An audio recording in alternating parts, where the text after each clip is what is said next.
music producers are forced to become content creators in order to survive. One man will rise against the odds to start the stream. Oh, it's the wrong channel. This one. I'm here, I think. We'll see. The Mac is being a Mac and not super useful, so we'll see how many frames I'm dropping, if this is even watchable remotely. So if you're in the chat and you're like, wow, this sucks, before you leave, tell me this sucks so that I can stop. But yeah, so if you don't know me, my name is Cody. I am a musician and producer. I primarily make lo-fi and show beats, but I make all kinds of electronic stuff. And I just wanted to jump on a live stream. I was gonna make a video to show some of my mixing and mastering process because I get asked a lot of questions about that. And making videos kind of stresses me out sometimes because you have to write a script, and then I'll make the whole video, it'll be 40 minutes, and I'll be watching it and I'll be like, that actually sucked and I hate that and I need to redo the whole thing. So a better way to approach this is to do a stream, because then I just stream, and however it turns out is how it turns out. And there's no editing and there's no going back because it's live. It also gives me a chance to talk to people. If there are, oh, here, let me flip over so I can see my chat. If there are people here, I'd love to hear your ideas and stuff and such. But here, we're gonna flip over. I'm gonna stop my music and I'll flip over to not my YouTube control panel. We're gonna flip over to Ableton, and this is a project I'm working on from a brand new artist, a yet to be released publicly artist called Pocket Tots, and he's being published on my label, and we're doing this song. I'm mixing and mastering it. So all I've done so far is I've imported stems, I've renamed them, and I've done a little bit of chopping. He sent me this little like saxophone loop, and I did just a little bit extra chopping. It sounds pretty cool. So here, this is with like no mixing. We're just gonna listen to what I have here.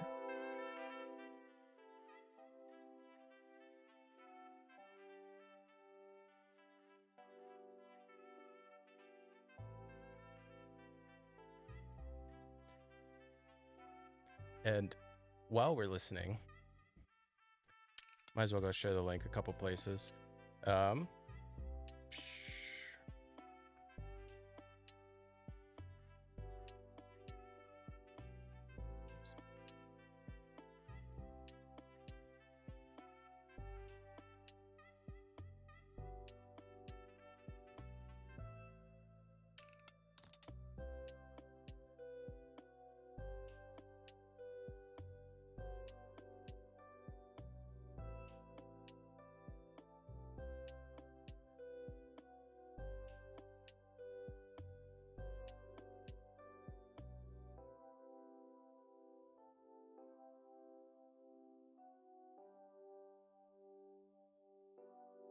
There we go.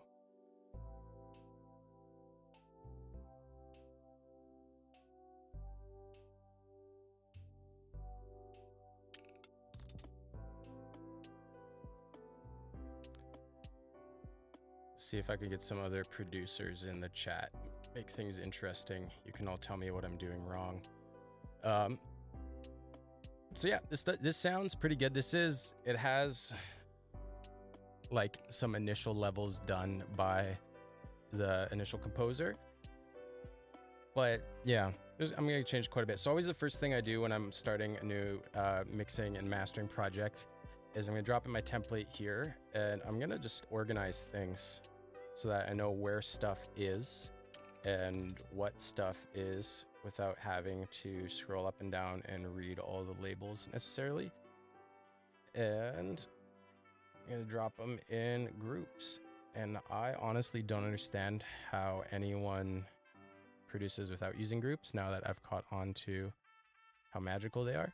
But yeah, I think we're gonna start with just the drums, and we're gonna set some levels.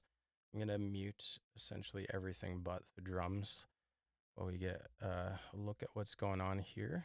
That's about where they start. So one thing that's really cool about this artist and mixing his stuff is that he's using a lot of my own samples. So they're pretty good and I like them and I know how they sound and I'm not going to be surprised by anything, but always the kind of one of the first things I like to do when I'm starting with a drum loop like this is I'm going to put on an EQ, and this is just a channel strip preset I have. It's just Ableton's 8-band EQ and utility, which is like a gain. Um, and I'm just going to start by putting a little bit of a high pass or a low cut on everything essentially that isn't a kick. Um, Here's my kick channel. Just loop that. Would be nice. Oh, that's not how that works.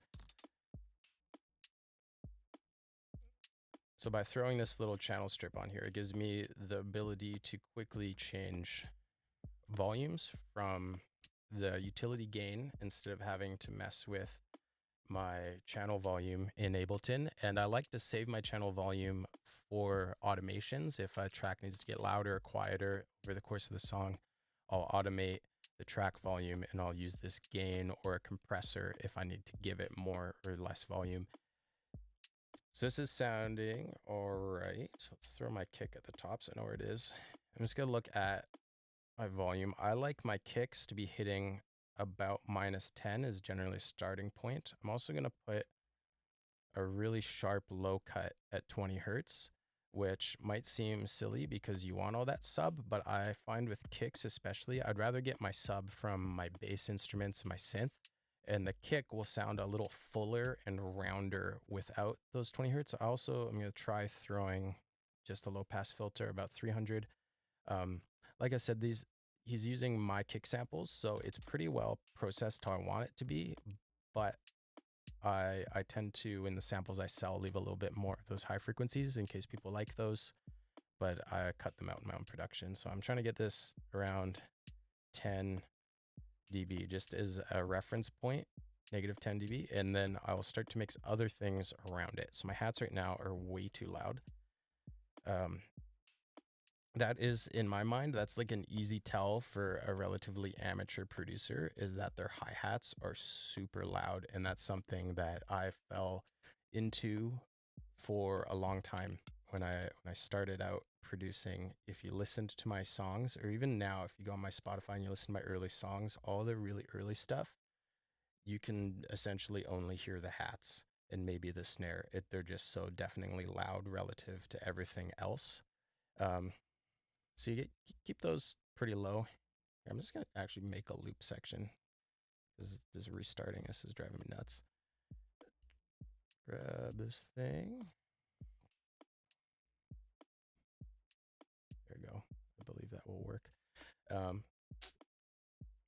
so yeah, I also like to, because we're doing lo-fi, I'm gonna keep taking a little bit of the highs out of everything. Some of these extra percussive elements I'm gonna take like quite a bit out because we don't want too much of that like really bright, piercing, high frequencies in your lo-fi track, because you want it to be very mellow, very chill. You want people to be able to sleep through it essentially, or to work and without it being distracting to them.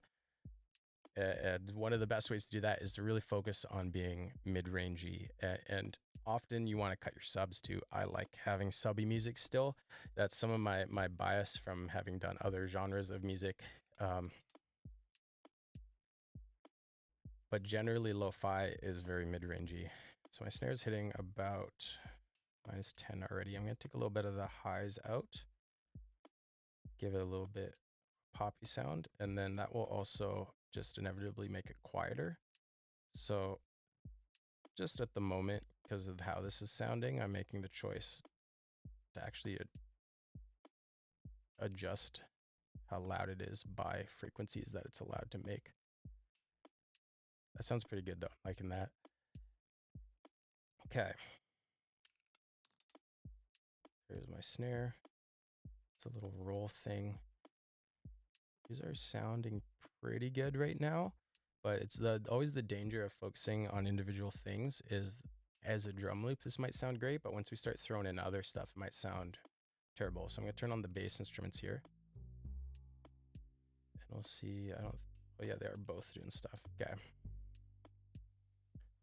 Turn on my channel strips. So those are pretty loud. I'm also gonna make a choice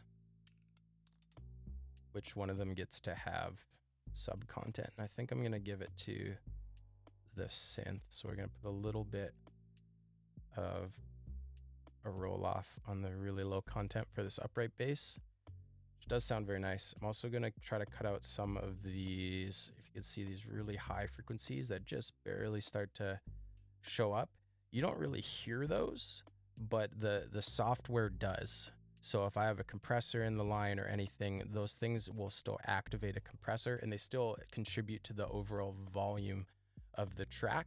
And I would rather have that overall volume come from things you can hear, things that sound nice. I don't want it coming from barely audible stuff. So I'm gonna put low pass filter there, do the same on the synth one. Surprisingly, actually has a little bit more and content. And then I'm gonna try to get these around probably minus 20 dB for now.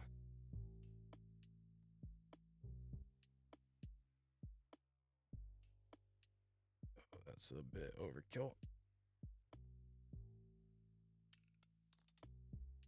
Which sounds just nice, and it gives the drums lots of room for lo-fi beats. That's what we come for, is drums. I think I'm gonna group these actually, and I'm gonna throw, oops, that's not the right key command. There we go. Now I'm in the box. I'm gonna throw a gentle sidechain on it. This is a preset that I stole from Closed on Sunday via his brother, who like accidentally gave it to me when we were collaborating. Oh, I have more than one channel called Kick, so I'm confusing myself. So it probably doesn't really need sidechain, which is why I'm keeping it very gentle. I'm only getting about 2 decibels of gain reduction. So you don't really hear it. It's very subtle, but in the overall mix, it will contribute to some clarity. While I'm realizing that I had those extra channels here, I'm gonna throw all of my non-kick instruments in this high pass group within my drums group. Which I might save this snare from that.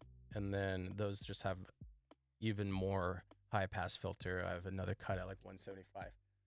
Whoa, a Pal Kid. Oh man. Oops. Pal Kid, just tell me what to do. You're way better at this than I am. I'm realizing now, as I'm starting this, that I put my chat on like directly behind my camera, thinking I'd be able to like look at my camera while I'm chatting. But here, that works. There we go. Does it feel like I'm talking to you? Kind of. I can't see myself now. This is silly. But I need to be able to see you. So you go over here. Okay. Just figuring stuff out. Just learning the live stream world. I have like lots of OBS experience on my PC. It was my first time using it on my Mac. Okay. Channel strip. Yeah. Are you admiring my little homemade channel strip? I started, there's a guy on YouTube who had a similar one, and I paid like $9 for his preset way back when I was learning in Gullible, and then my entire computer died and I lost everything, so I tried to make it from memory, and I actually think I like it much better.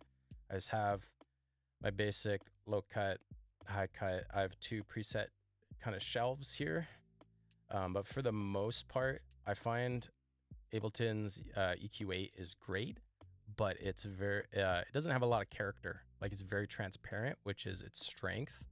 But if I want more transparency, or if I want more character, I'll use a different EQ, usually if I'm doing things besides just filtering. But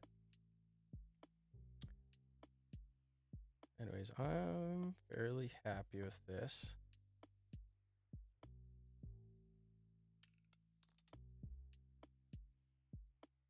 Generally, I tend to just always add a little bit of saturation to this high pass group with my hats and perks. But I kind of like how they're sounding right now, and I don't want them to be too piercing in the mix. Pocket just uses saturator and glue compressor for character. That's fair. I use glue compressor so much. So one thing, I have it turned off here, but this is my default template. And I stole this from Tenoshi, another lo-fi producer.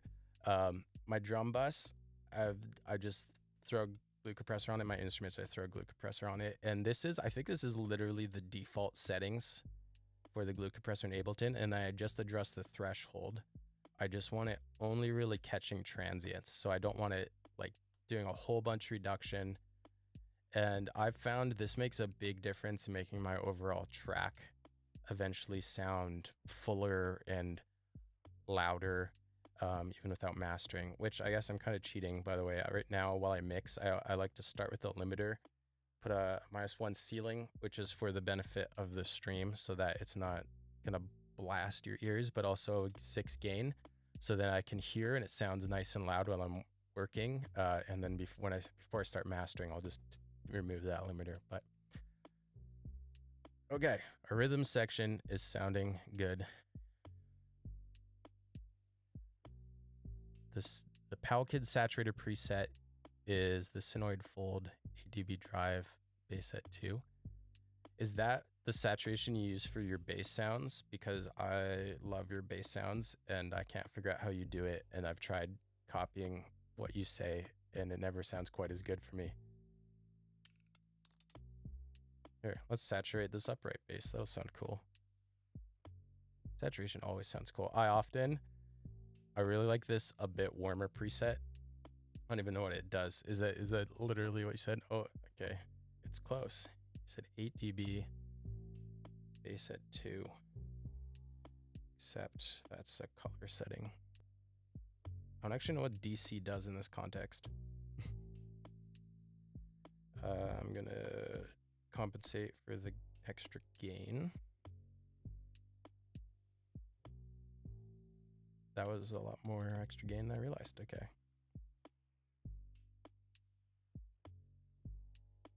That sounds all right.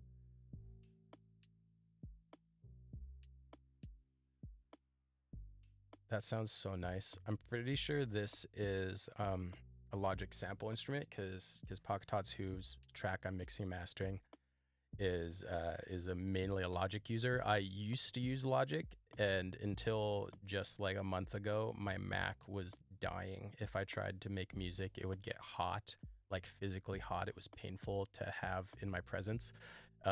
So I switched to Ableton so I could run it on a PC, and then now my PC can't upgrade to Windows 11, and it's having issues. And the cost to build a brand new desktop PC was that I would like, that I'd be content with, was slightly more than a Mac, so I bought another Mac. You use that setting pretty much on everything. Oh, I have one bass sound I made using Operator. Dude, I love Operator. All of my kicks, because like these are all like this kick sample here is one of mine from my sample pack, and a lot of my kicks are just Operator with like a boatload of processing. And then if you've watched my kick video, usually the secret that everyone's missing out on by my using my own kick sample is that I'll throw kilohertz transient shaper as a free plugin. Oh no, don't crash. There we go. And I'll just boost the attack here, bring the sustain down a little bit so it's a little bit punchier. And then I'll use a clipper. You can use glue compressor as a clipper, or I really like the clipper from plugins that knock, which is kind of funny, is I don't have the full knock plugin because it's like on sale. It's $70 and I just don't see that it does anything I need. Whereas just the clipper function was like 15, so that's pretty great. Anyways, I feel like the rhythm section is sounding pretty good, so I think it's time to reintroduce some instruments again. This is where the life of this track. So this is going to be Pocket Tot's debut single, and I think it's because it has this really upbeat. I just realized I'm talking with my hands a lot, but you can't even see my hands because of how I've cropped my camera. Good move, me. But I think this has a really good like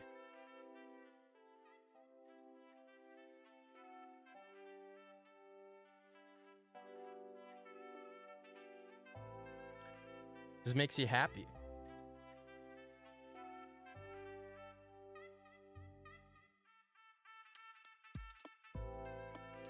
You can use EQ3 as a transient shaper. You don't? Oh, you don't recommend it? Okay. I was like, when I first started using Ableton, I was used to, so Logic has stock EQs and they're okay for cuts, but I would never use it to boost. It just doesn't have a great sound.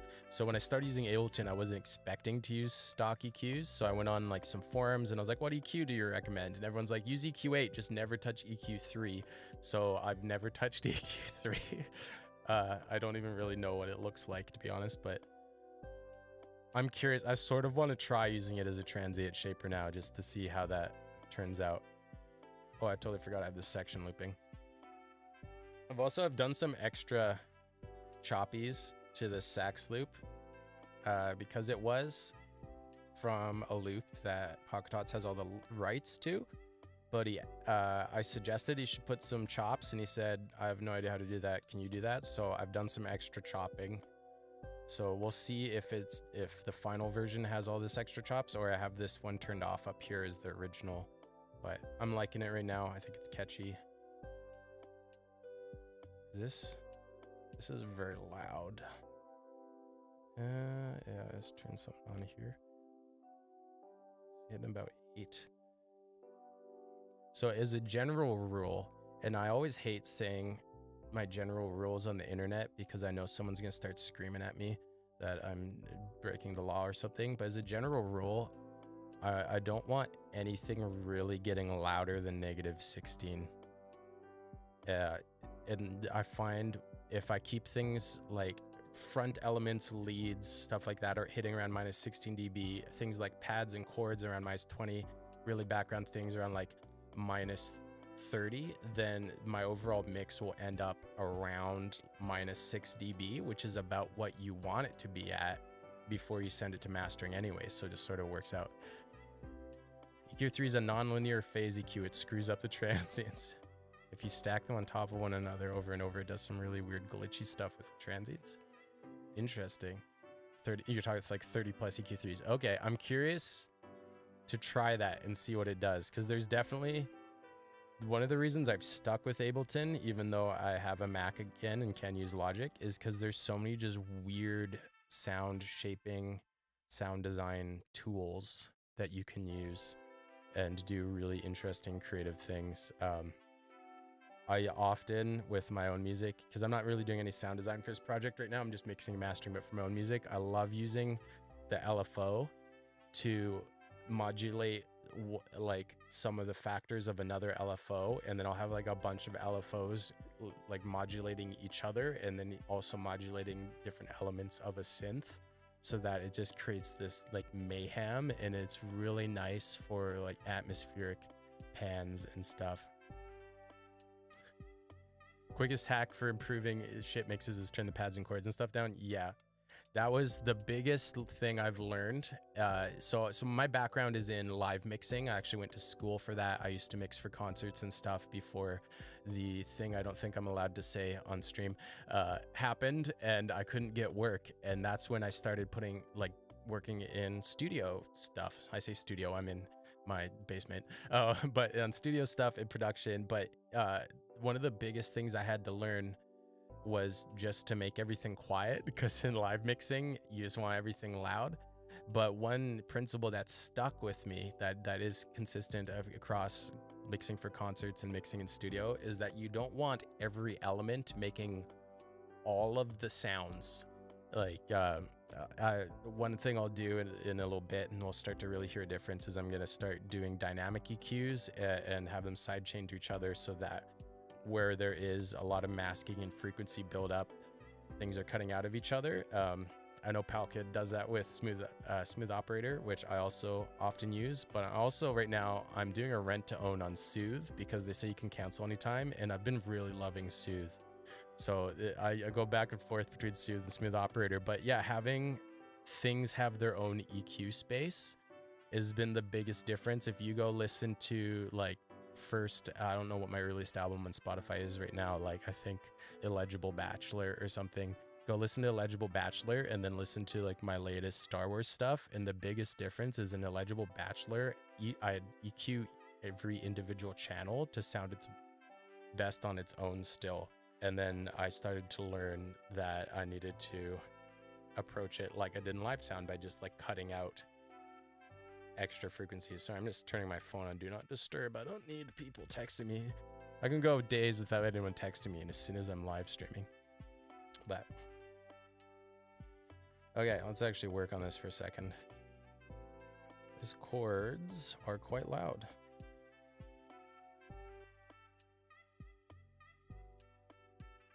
That just made a huge difference. Okay, I'm actually gonna make the sax slightly louder. These plucks could be slightly louder as well. I'm also gonna take off a little bit of high end. So one sort of lo-fi hack thing is cassette tapes generally had a frequency range that maxed out, or like really high quality cassette tapes had their frequency range maxed out around 16 kilohertz, 16,000 hertz. So having a lot of content above that automatically makes something sound more hi-fi and modern. So, and I actually, we'll see when we get to mastering, I tend to add some of those back in the mastering phase, but if I want my specific instruments, I tend to cut those out sort of indiscerningly, just to make sure it stays again in that mid-range lo-fi realm. This piano is also very loud. Oh, that was overkill.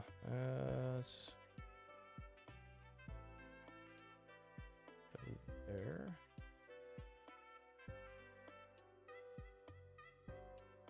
Let's just have noise above 16K. Yeah, that's fair.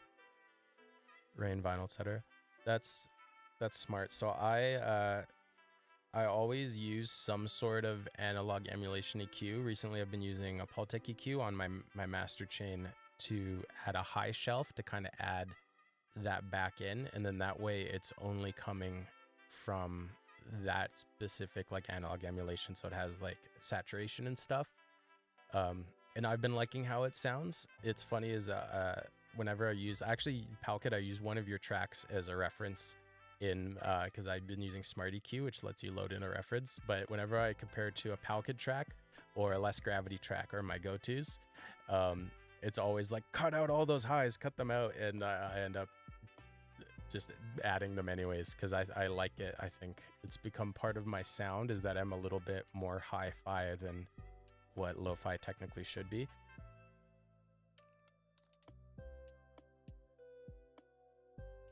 These chords could maybe be a little, I don't know. I think they might just need some compression because they sound quiet, but I keep seeing them peaking at like -9.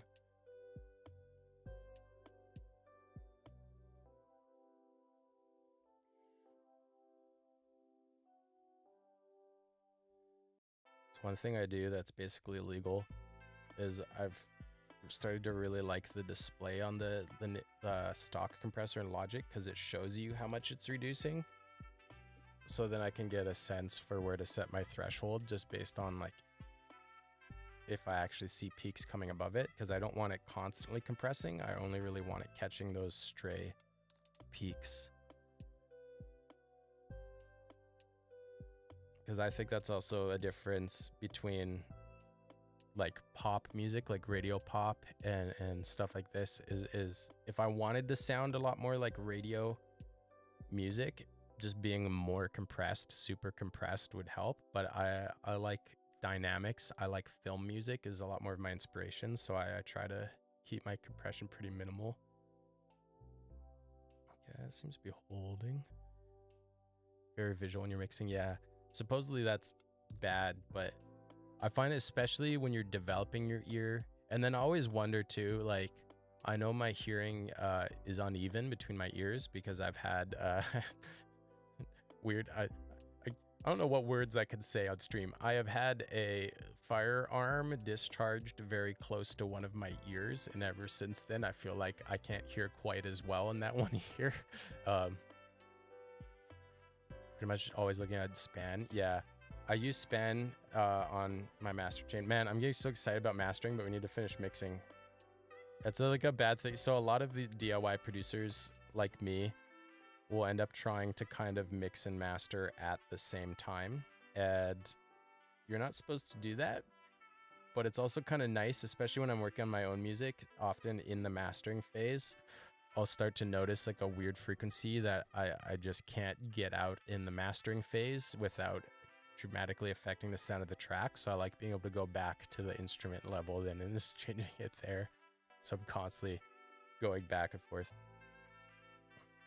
But yeah, I'll show you if I don't know how long you're gonna stay around, but I'll show you some of my mastering instruments. The visual stuff is really cool, and one of the reasons I've been loving Sonable stuff is because their UI is like educational. Like it really gives you a great image of what's happening, and I found it saved me. I've been using the Sonable Smart Limiter instead of I don't use my goodness, what's it called, Ozone anymore, like at all.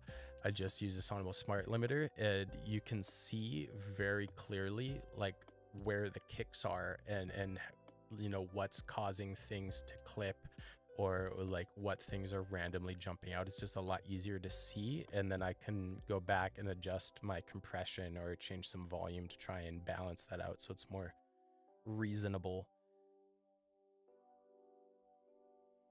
Okay. You know, for how little I've done, I'm not hating this mix already.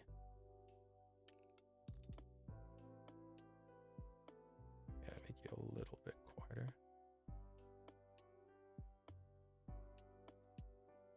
I think I'm gonna do my first. I'm gonna throw some soothe in the mix.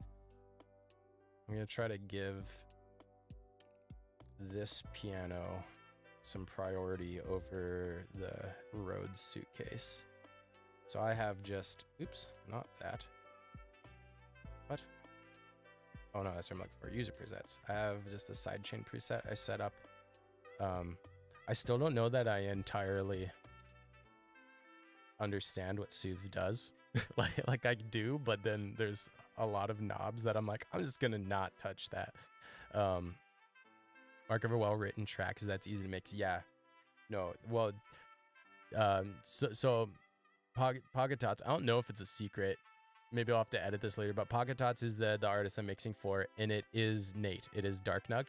He's going true like lo-fi. He wants to do a lo-fi project, and the thing he's a master at is like composing and arranging and layering.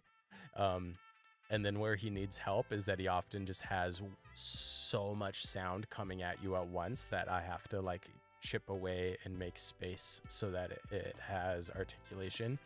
But he's been super easy to work with. Palkid's super easy to work with too. And he's at like the last, so for anyone else watching, Palkid and I did, I think it was Zora's Domain on my last Zelda album, and I honestly think is one of the sickest tracks. And I was pushing it as like a single. I thought it was the best one. But also Palkid basically did all of the work. Like I sent him some midis and a general idea, and he's like, here's a fire track. And then I adjusted. Actually, no, I think you even mastered it. I think I literally just ran it through my tape emulation so that it would match my other tracks. Should probably give you more than 50% of the royalties, just being frank, but non-legally binding. That's non-legally binding. Okay. I do feel like that helped a little. No, nope. I didn't even turn it on yet. When you start making changes and you think it sounds better and you literally didn't do anything, that's always a good sign. Why can I not see the word piano right now? There we are.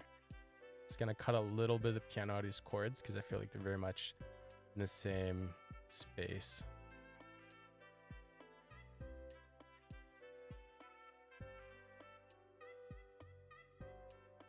I'm also gonna give, so this is one of the main things I love about using something like Soothe or Smooth Operator to do like a sidechain dynamic EQ, is this guitar pluck and the sax only intersect at this little section right here.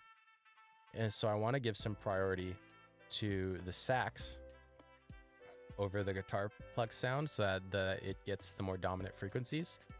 But I don't want to just EQ that out. I don't want to just come here and like put this cut in the guitar, because then when it's just the guitar, it's just missing those frequencies. So having it be dynamic on a side chain is just a beautiful solution. Sax chopped. And it's another of those changes people I give like mixing consultation to are always saying like, I can't hear what you did, but I think it sounds better. I'm like, yeah, that's fair. Like, but you can see quite a bit. These are the frequencies that are being ducked in the guitar from the sax and is actually quite active. So there's quite a bit of overlap there. So I think it's worth it. Let me group this a little bit better. These are just empty tracks. They are. I do not need those.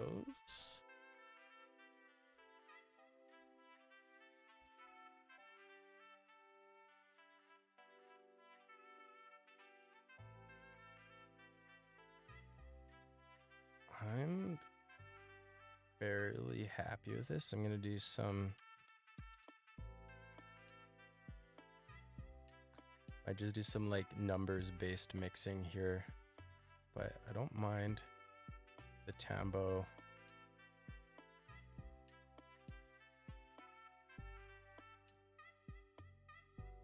I'm so happy that he used this click and roll sample. Oops. Oh, and the coin. It's combined. So that click, that like, it's part of, I think, a vibraphone slap that I recorded in a drum studio. And I was like, I don't know if anyone's going to use this, but I'd use it. I think it's a cool sample. So I'm very happy to see it being used in real life in the wild. Okay, a little bit. Bypass on these things.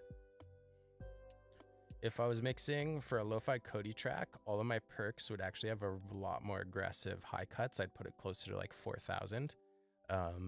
But because this isn't my track, I don't want it to sound like a lo-fi Cody track. I want... See, allowed you to contribute Sharpies. I do think I've put my Sharpie loop in my sample pack. I didn't put the DS slap in there though, because it actually wasn't a particularly good sample. It just sort of fit in the song, which for people who don't know, I did a reel a while ago. I was doing a song with Shay's Violin, who's a very, very talented, very talented violinist, but very talented multi-instrumentalist, really. And I just wanted to do some like D&D music, like when you go, you play D&D with your friends and you say, someone put on some music. I was like, ooh, I want to be in that niche. How do I get in that niche? So we did this really cool tavern song, and I really wanted the percussion to sound organic. I wanted it to sound like someone sitting there like playing spoons or something and not digital. So I actually just recorded myself, but the only thing I had on hand was 2 Sharpie pens, which I could almost reach right now, but my light's in the way. So I just played this little Sharpie rhythm to get like a swung beat that sounded really organic and not quantized. And it's awesome. I initially was going to use it as a reference to line up samples, but I just kept the original recording in there, and I'm quite happy with it. What is Hat Phillip? So I got really bored naming samples, so all of my hi-hats have dudes' names. So that's hi-hat Phillip. Or here's my Humblebee drum kit. So I don't know what merged is. Oh, it's a loop. Okay. I have Angus, Arnold, Benjamin, Ezra, George, Jose, Kevin, Lawrence, Livy, Norman, Philip, Robert, Torin, Virgil, Zorro. And then I hope in time I'll start to remember what each name sounds like for reference. But I just ran out of ideas. My kicks all have like random names. I tend to use IPA as like static lo-fi Cody kick. And then my snares all have like descriptive names, generally like dupe, box, blurp, stuff like that. Still need to download the pack. I should double check. I have a discount code for you that if you want to get it for like almost free if you want the full one, or I have the free sample that I shared in Discord. I think if you use Free Market Wildlife as a discount code, it's like a pretty hefty word. It's actually like only a couple bucks for the track, but you'll have to check, and I might have to go change that now in case this video pops off and I end up just giving away free sample packs, because I did spend it, I invested in going to a drum studio to record stuff, hoping that people would want my samples. Okay, I'm gonna get a little bit ahead of myself and move on to mastering phase. Normally, if I wasn't live streaming, what I would do right now is I would bounce this, or actually I might put on like one of those like easy mastering. I have this plugin called Master Plan that's like we'll talk about it later. Okay. I have this plugin called Master Plan that I tried using for all my mastering for a while, but it's a little bit too static in character, but it's a good way to just do like a super, like get it to a target LUFS range, LUFs, and then I'd bounce that or export it and go listen on my phone and listen in my car and listen through a few different headphones and see. And one of the big things I found that's really affected the way that I mix is before I do that, I'd just mix everything on my headphones, think it was great, and I'd publish it. And then I'd be trying to show someone my song out in public, and I'd be like, "Hey, check out this song I released." And I hold up my phone, and it'd be like, "Snare, snare," and that's all you could hear. I was like, "Wow, how does that sound so much worse through little phone speakers?" So I make a point of testing it through environments and devices where I expect people will be listening to it. And then I've started to just compensate based on my experience from that. Now that's why I just always make my hats quieter than I feel like they should be, and I cut out a lot of the high frequencies and stuff like that. I I expect now, I know that it'll sound bad on the phone. So that's usually what I do right now if I wasn't live streaming, but that would be boring, and YouTube won't let me stream from my phone until I get 1,000 subscribers. So instead, we're just gonna move on to some mastering stuff. So another illegal thing that I like to do is I just have this preset that already has a lot of plugins set to places where it's pretty close to where I know there will inevitably be. My poor computer is working so hard. It is not used to encoding video and making music at the same time. But I'll walk through this. Maybe I'll even turn them on one at a time, so that makes sense, because I do want this video. I don't know if I'll edit it or I'll just leave it as a live stream. I do want this video to be sort of a resource for people who want to figure out how to DIY mix and master. But always, first thing is my utility. So when I'm mixing, or if I'm mastering for someone who sent me a mixed track, I might use this gain knob to just make it quieter before it goes through all of my other plugins. But for something like this where I'm doing the mixing and mastering, that's not necessary. But what I am doing is I'm making all the bass, so everything below 120 hertz mono, and I'm constantly learning things that change my mind about where I set that cutoff. I was doing 150 for a long time. But essentially you want your sub channel to be right in the middle, and you don't want too much well, I'm losing my word, but you don't want too much like variation in stereo, because in your sub, if you have like weirdly too much sub in your right channel, not enough in your left or whatever, it becomes very fatiguing and annoying to listen to.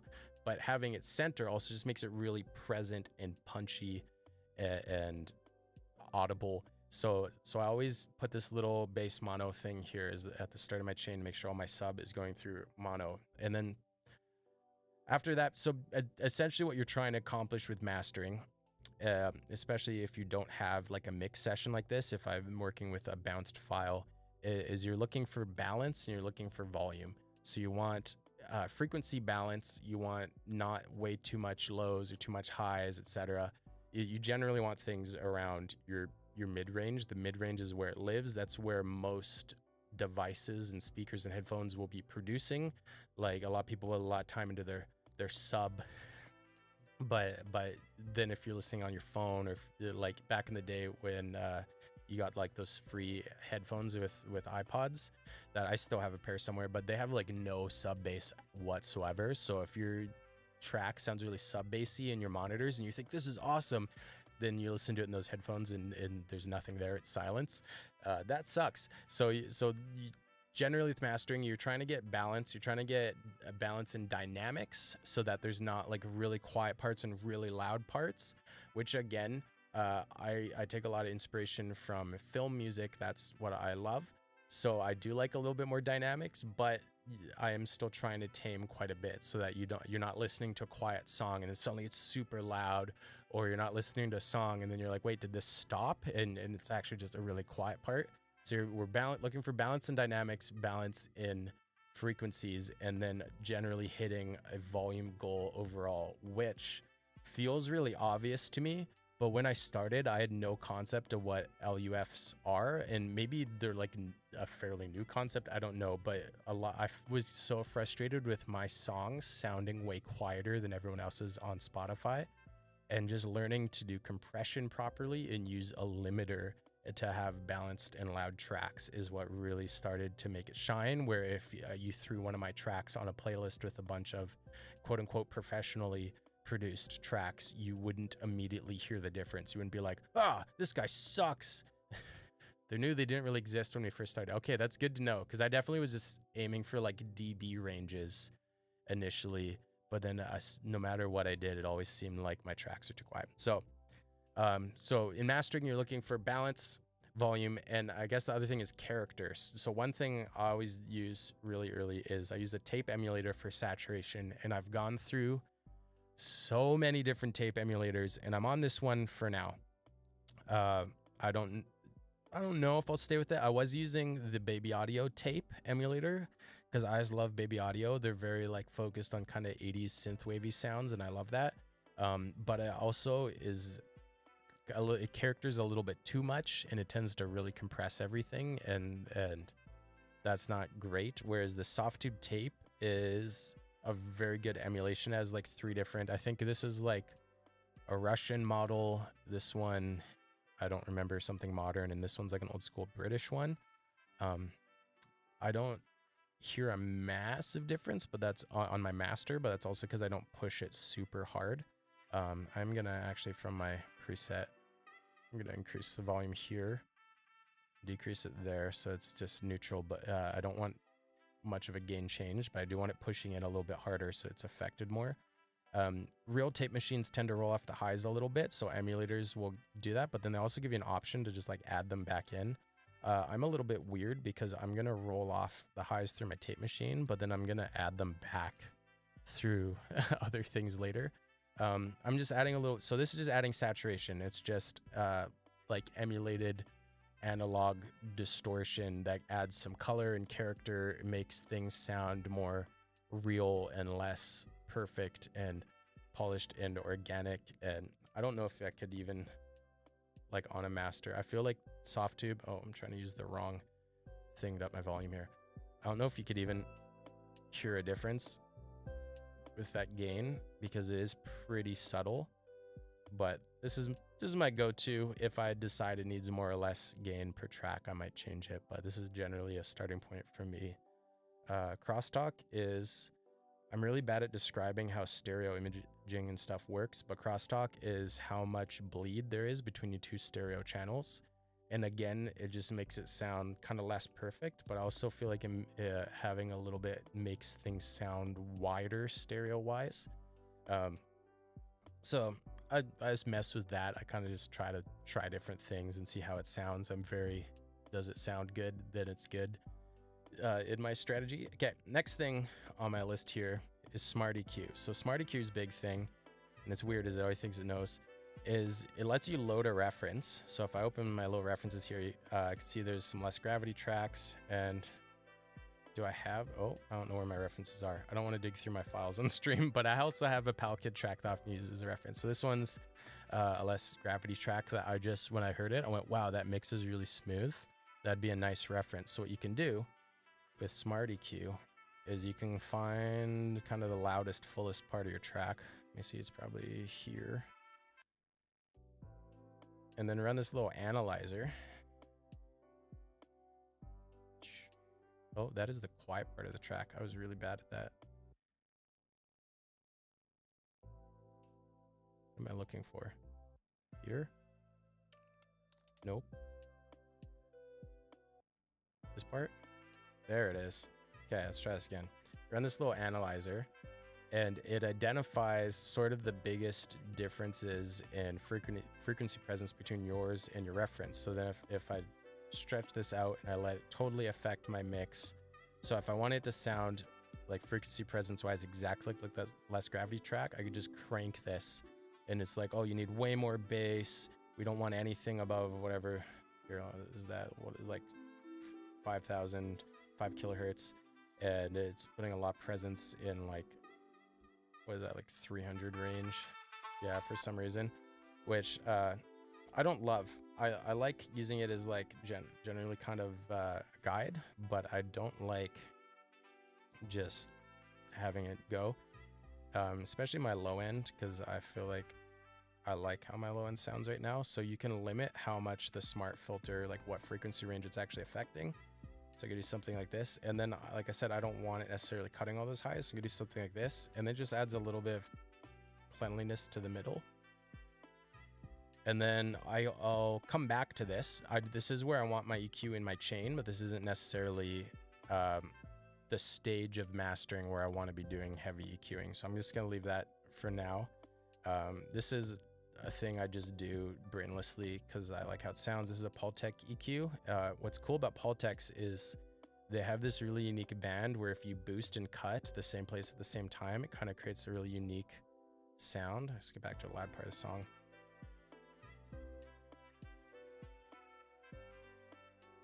So I don't know, it's still pretty subtle. It's just such a like well-mixed track already, but that it like adds around your 12K frequency range, but then cuts like slightly below it at the same time. But right now I'm just using it to add a little bit extra air, a little bit extra frequencies around 12K, which adds a little bit of brightness and air that I like, and I think makes the track stand out when you listen to it and mix with a bunch of other stuff. All right, so the next thing is compression, and I'm using TDR's Kotelnikov. This is the paid version. There's a free version. There's very little difference. I highly recommend the free version. And this is a preset, but I should realistically walk through what I do. So, no, I'll just walk through it. So, one of the biggest things I love about Kotelnikovs is this low frequency relax. And what this does is it applies an internal sidechain or filter to the signal that's going through your compressor. So basically you can cut out, so I have it set around 300 hertz. I'm cutting out everything below 300 hertz. If you remember in the mixing, I said I often put a low pass filter around 300 hertz on my kick. So I'm trying to match that here. I don't want my kick pumping my compressor. If I was doing like a dancey house track or something, I probably would. That would be cool. But for something like this, I don't want the whole track dipping in volume every time the kick hits.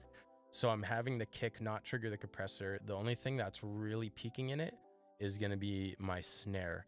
And then I'm adjusting my threshold based on, my ratio. I just leave my ratio at 2 for mastering. I've tried, like, people were like, oh, try different ratios for, like, honestly, for lo-fi, this is fine. If it was a very different genre and energy, I might mess with it, but I'd rather leave it at 2 and then focus on my threshold, my attack and release. And I'm looking for about 3 decibels of gain reduction, and I have my auto makeup at 3 decibels as well, so that it shouldn't be an audible dip in volume when it does that gain reduction. It just kind of tames the transient and makes the track sound more cohesive and glued. And as far as attack is a little bit mysterious to me. I tend to watch my gain reduction, and people talk about how, like, oh, it's about your transients, because if your attack's too fast, it squashes your transient. If it's too slow, you might want it to squash more of the transient. I find I don't often hear a difference in the transient. I hear a difference in how much it's applying compression over the course of the track. So that's more what I look for, is how much gain reduction is being applied for how long. And then my release in a section with drums, I like to see it get to almost zero. I like to see it actually fully stop compressing and allow things back to their natural volume at a couple points throughout the track.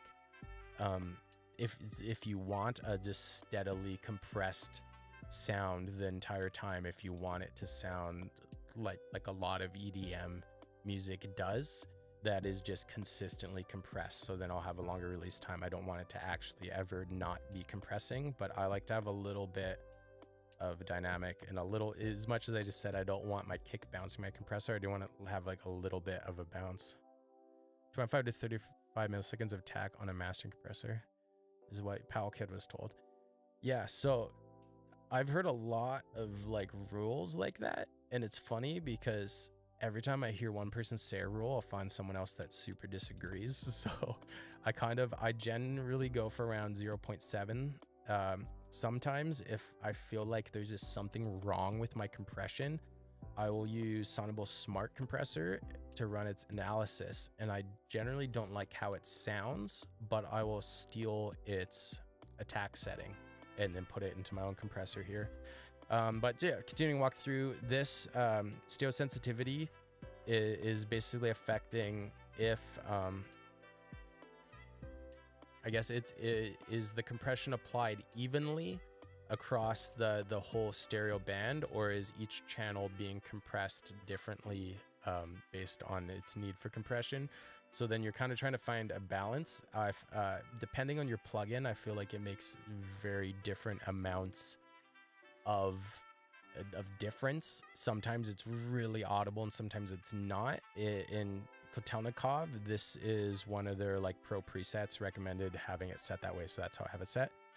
These yin and yang buttons are features of the paid version of this plugin, which you won't see in the free one if you get the free one.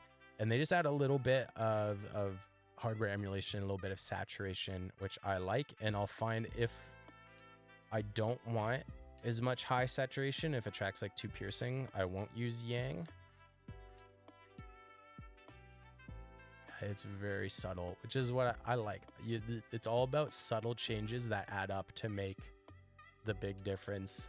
And we'll see at the end, as I'm turning on plugins, you're probably going, he's not even doing anything, this is making no difference. But you'll see at the end when I'll turn the whole chain off, and you'll be like, holy crap, I didn't realize it made that much of a difference. Soothe is mainly meant to catch resonance. So if there's just way too much of a certain frequency buildup, it'll try to suppress it. I specifically 4K is like piercing, and 511-ish, usually I have this close to like 527, is just a frequency that I hate for some reason. This is very much a lo-fi Cody-ism that I tend to try to have that reduced in my tracks. There's just something about it that then when there's way too much of it, I'm like, wow, this sounds like butt, and I hate it. So I have a little bit extra emphasis there, and you'll see it's actually not doing a whole lot, and it shouldn't be. If my track was really mixed evenly, it shouldn't be doing too much. But it also gives me a sense, if I ever see, like, my snare is hitting pretty hard, but I don't mind that. If I ever see like a really big cut here, I will go back to my mixing, especially in a project like this where I'm doing both mixing and mastering. I'll go back and I'll try to fix that at the source so that it's not making it all the way to soothe. Because soothe is on my master chain is very much about catching my mistakes, not about making an audible difference. Okay, and now finally, this is probably gonna get really loud. We're gonna turn on my limiter. And this is Sonable's Smart Limiter, and this is where I love the way it looks. I have a reference loaded. I think it's also a less gravity track, but it doesn't make a big difference because the only thing your reference on your limiter is really looking for is your dynamic range and your LUFS, your like loudness over time. So then it's showing me, it wants me to make it a little bit louder because that will both make my loudness over time higher, but also reduce the dynamics. And oh, it changed its mind. So generally you'd run this, I'd let it run over the course of an entire track and then see where it's averaging. This has some really cool features that I actually don't use. You can just like let it analyze and it'll set it for you, but I find it tends to, I think it must be really tuned for like EDM because it tends to favor really well. The compressor is the same. It favors really heavy compression, but the limiter favors really loud, undynamic content with like a really bouncy limiter. So down here on like hard or soft limiting, I tend to like, careful word choice here. I tend to bump it a little towards soft.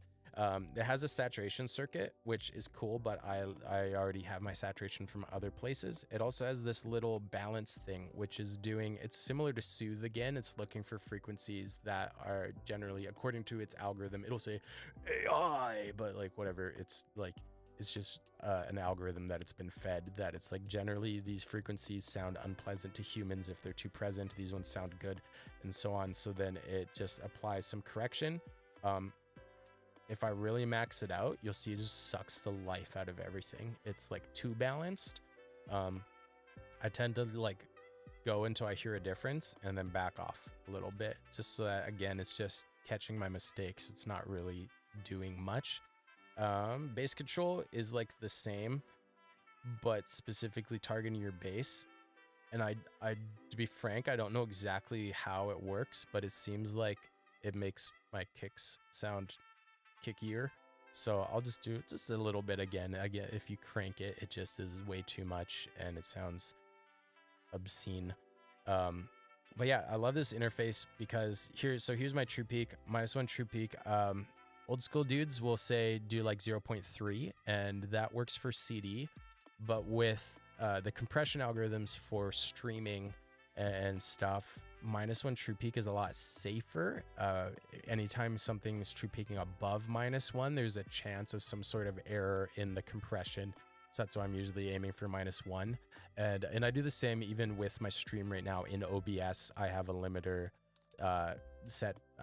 It might even be set lower actually, but I have it set so that as my audio is being compressed, hopefully you're getting very good audio, because especially as I talk about mixing and mastering, I want what you hear to be as close as possible to what I hear so you can tell what's going on. But I love you see these little, you can see where every kick is because it has these big like dips, I guess. And I say just in time for the quiet part of the song. But this is where if they start to be too much, I'll actually go back to the source and I'll either turn down my kick or I'll EQ out whatever resonant frequency is causing the limiter to work this hard or something like that. And this is it's actually a big deal. It's often your kick that's peaking your limiter, but you don't really want it. You don't want it distorting, and you don't want it making your whole song end up sounding quieter because your kick's too loud. And one of the easiest ways to save that, again, we're using actually my own sample, is by doing what I did here, where I cut out unnecessary frequencies that you can't even necessarily hear, but are contributing to its presence in the limiter. So, and I can see like its presence is right, what is that, like 90 probably? Oh, come on, let me drag you. Oh, that's like 50 hertz is where it's really present. So if I felt that it was peaking my limiter too much and just being absurd, I might very gently roll down there just to make the kick sound more balanced and less punchy. But I actually don't mind where it is right now. It's okay that it's clipping a little bit in my limiter. I don't mind that sound at all. But at this stage, we are going to turn off my loop. We're going to open up Ulean loudness meter, which also has a free and a paid version, and I just have the free version. I would love to get the paid version, but I'll be honest, I feel like it's a little bit overpriced for a loudness analyzer, but it's very cool. So as I run my track through this from start to end, it'll show me my short term, how loud things are. Integrated is over the course of the track. I believe some loudness meters, they're integrated is over a set period of time, not just as long as it's been running. I believe the Ulean loudness is for the entire period of time that it's running, from what I can tell. It also gives you your loudness range, which is sort of like a general assessment of your dynamics. So if this number gets really low, your track is really undynamic, which is up to you whether you care whether that's a good or a bad thing. 3, I think, is like industry recommended. They want you to have at least 3 LUs of of loudness range for dynamics. And then it tells me if my true peak is actually what my true peak is. Some limiters, especially cheaper limiters, or ozone cough, their true peak isn't actually -1. When you set it to -1 true peak, it's actually 0.9, which isn't the end of the world. But again, I just don't want to give Spotify any excuse to mess with my track and make it sound bad. But yeah, so at this point in the song, -14.5 integrated lefts is a little bit quiet. There is a louder section coming up, which might affect that average. I haven't been super paying attention because I've been talking, but my short term is looking okay. I'm looking for about 13.5, because I'd say -14 is like ideal for like Spotify for streaming compression into MP3 and non-lossless compression. But I would rather err on the side of having them make my track a little bit quieter than have them try to turn it up for loudness normalization. So I don't know what the margin of error is for that sort of thing, but I prefer to have my track slightly louder than where I want it to be, as opposed to slightly quieter. Yeah, so track's about down around -14. So I'm just gonna give it a tiny bit of gain boost. Let me think. I'll do 0.5. Why won't it go to 9.3? What? Stop it. I hate you. Here, let me type. We'll see how much of a difference that actually makes.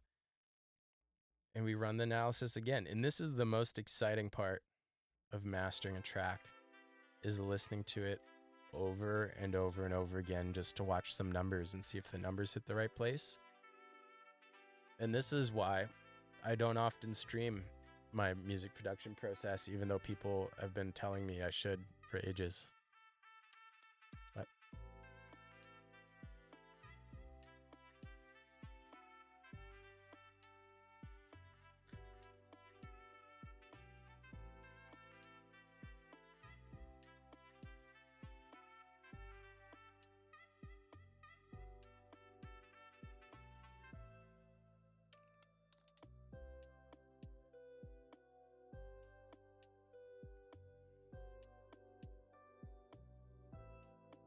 this is looking good for loudness so far. I'm also listening, because I'm still in my mix session. I can still affect my mix. And I feel like I want this trumpet to have a little bit more low end presence. So I'm just gonna try doing this while you can't hear it is never a good idea, but I'm gonna try adding a little bit more of that low mid range, or kind of, I guess it's not really low mids, it's just lows, but I'll do like there. And we'll see if it helps it sound a little less tinny. The tinny kind of works for a lo-fi track, but I want a little bit more richness in it.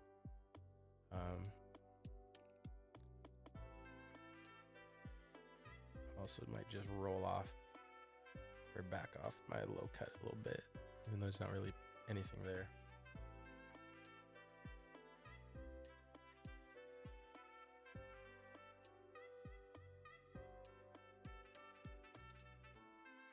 Actually, I think I'm gonna add a tiny bit of saturation, give a little more volume.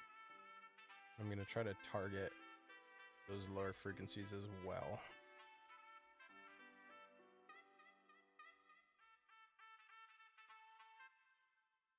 No, that might have seemed like nothing, but sounds better to me. Okay, so now with all that done, here, let me show you. So remember I was saying every little thing I did, you're probably going, I can't even hear the difference. What are you even doing? Now, every little thing we've did that was inaudible, if I turn them all off at once, this is what the soundtrack, this is what it sounds like without all of my mastering. It's significantly louder, it's brighter, it has more presence. So even though we're making a series of small little changes that you can't hear, the final product is quite a bit better, quite a bit different. But one thing, here's a little free secret. In real studios that aren't in their basement, it's common to have a monitor that is a single speaker so it's mono. It doesn't have a great frequency range, and people test their mix in that to see how it sounds in that, because if it sounds good in that, it'll sound good in anything. So I've sort of emulated that with this little Ableton rack here. When I say rack, it's literally two plugins. It's literally utility set to mono, so it makes everything mono, and then I have a low cut at about 90 hertz and a high cut about 6,000, and this is what essentially a phone speaker sounds like too. So if I listen to part of my track, a big part here,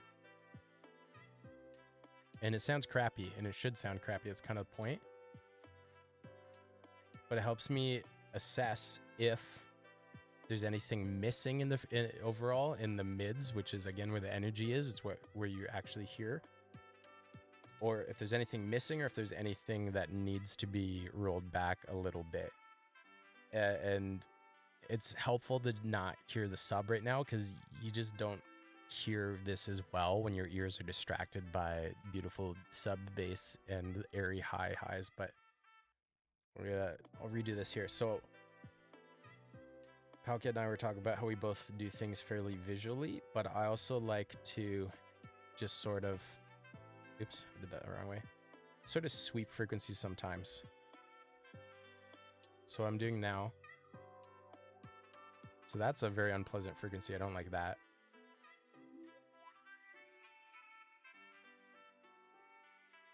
It could be helped by a little bit more high range here.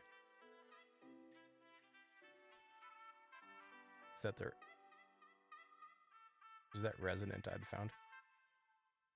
Oh, come on. I don't want to have to drag my little timing thing again. I'm too lazy, but yeah, there. Yeah, so if I put a little bit of cut there, I'm liking how that sounds. Again, is around, what was that, like 500 something? So it's not quite where I said I hate it, but it's pretty close. Yeah, probably about 550, we'll say. So then I'm going to actually apply that change back here in my master EQ. So I'm going to put the point at 550. And it defaulted to shelf, but I don't want that. I want it to be this guy. And Smart EQ, Soundable Smart EQ is pretty cool, because I could choose, if I wanted to, I could make it affect dynamically, so it only actually cuts that frequency range while it has like too much buildup in that frequency range. But for this specific situation, I'm actually just gonna leave it there, because I think it just sounds better without that. And then I'd also said I wanted a little bit of a boost around 5K. Felt like it was missing. Which this one I'm gonna make a shelf, I think. I'm gonna just, I tend to work in 4s, so as a general rule, again, whenever I give a general rule, someone will get mad at me. As a general rule, changes of about 4 decibels you can hear. Changes of about 2 decibels you can hear if you're experienced, or if you're like, really listening for it. And I often find 3s like a good balance, where I'm like, oh, I want to turn that down a little bit, but I don't want it to be like obviously turned down. And 3 is a good balance, but I do want to have an obvious amount of boosting that frequency range. So I'm boosting about 4 decibels. You can see too, back with my smart filter, where my smart filter actually wanted me to cut more of that range. I don't know how to select its edge again. There you go. Yeah. And so that's where, even though it's, magic AI and all this, I actually just trust my ears, and I like what I can come up with better than what the magic AI can do. Still seems like there's a little bit of like missing. I don't know, it's fairly balanced maybe. What's that now? 762? That sounds alright, having a little bit of a boost there, but I don't know that's necessary. It's fairly balanced right now. So now we turn this off, and having that stereo mix again in the full frequency range, but with my updated EQ, it's, yeah, with my little EQ changes, it's sounding a lot nicer.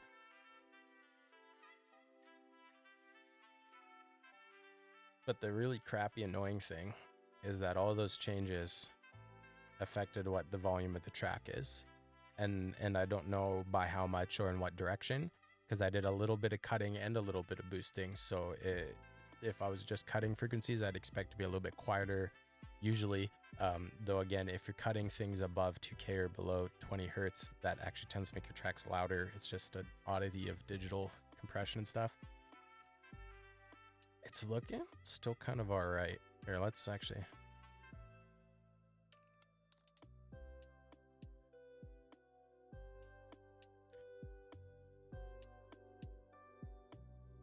Also gonna do a little bit of panning.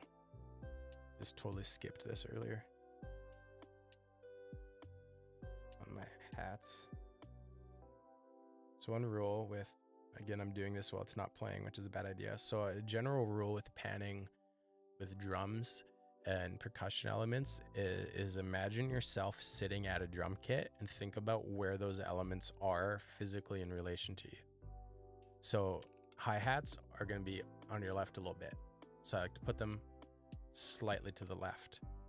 Some of these things, like a tambourine and other perks, aren't typically sitting on a drum kit, so you don't necessarily know where they'd be. So then I'm just kind of making a choice to try to balance. I don't want a track leaning too heavily to one side or the other.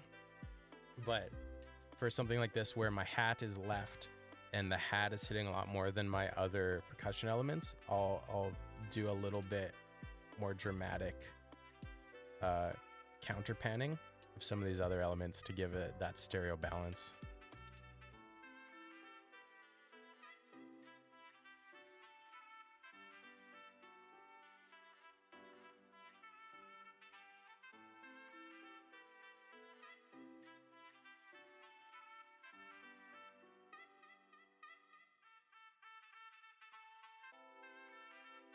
Okay, I'm gonna run some loudness metering, and I'll shut up for a second. We can just vibe to this track for a second.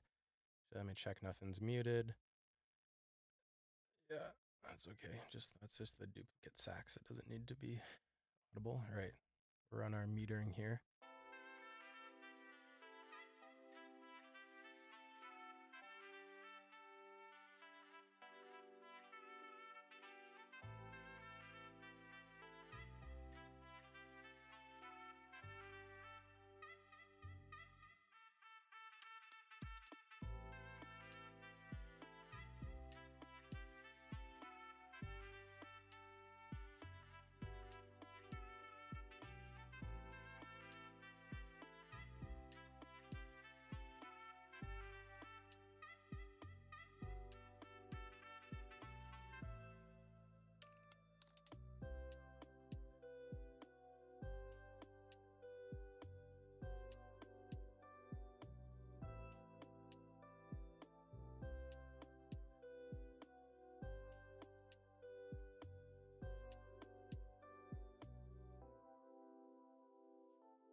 All right, so the overall track slightly quiet, but also as I'm listening more, I feel like my percussion section is a little bit loud.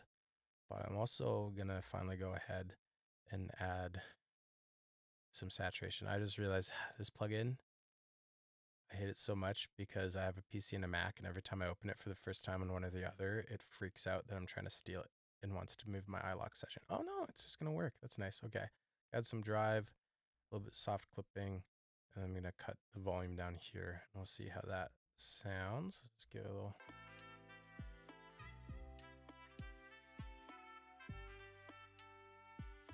Yeah, it's a lot tamer. Might have even rolled this off a little bit too much.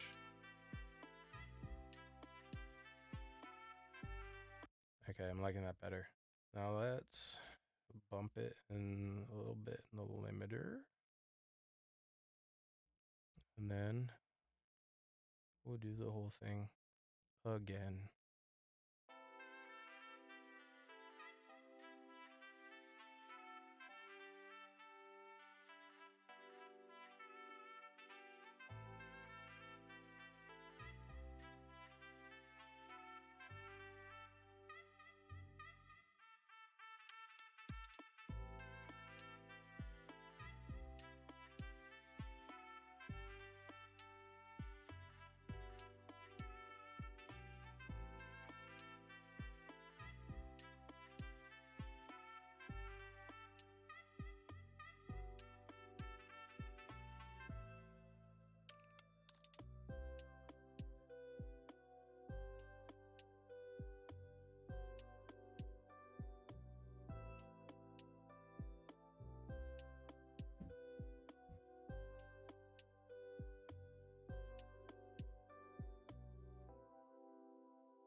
Nice. That's close enough. I said negative 13.5, and negative 13.6 is close enough. So I'm actually going to see if this crashes everything. Well, let's just save first. I'm going to export this, and I don't want to do too much more until I've had a chance to do test listens through, figure out where stuff goes, through my other speakers and systems and stuff. Here, let me put on some background music, some me. So while this exports, there are currently 2 to 3 people here. It keeps going back and forth, but everyone's been very quiet. So all I was planning to do today was work on this track and talk about mixing and mastering. But if people are chilling, we could move on to, I'm doing some spooky, some horror, lo-fi, horror-fi. Sorry, excuse my weird, I know I have like a speech impediment. I don't pronounce R's correctly, but I'm making some horror, nope, scary Halloween lo-fi that I'm trying to get out an album for October. I have a few originals, and then I'm remastering some of my older spooky songs that either are getting a lot of love and I'm embarrassed because they suck, or they didn't get any attention and I want to give them another chance. So we could work on that for a bit if people are here and want to keep hearing chill music. Or I could go watch TV and take a nap.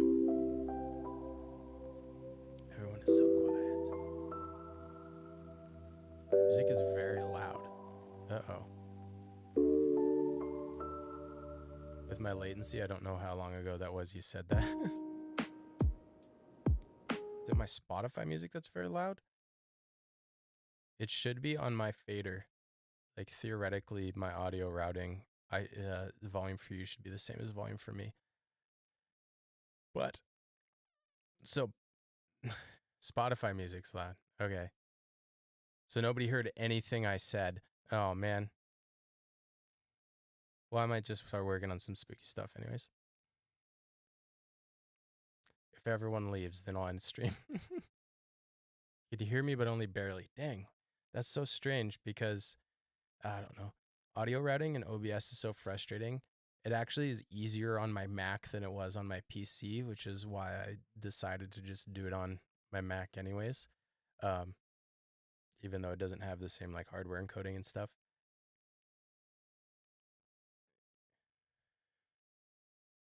Audible, just quiet. Okay.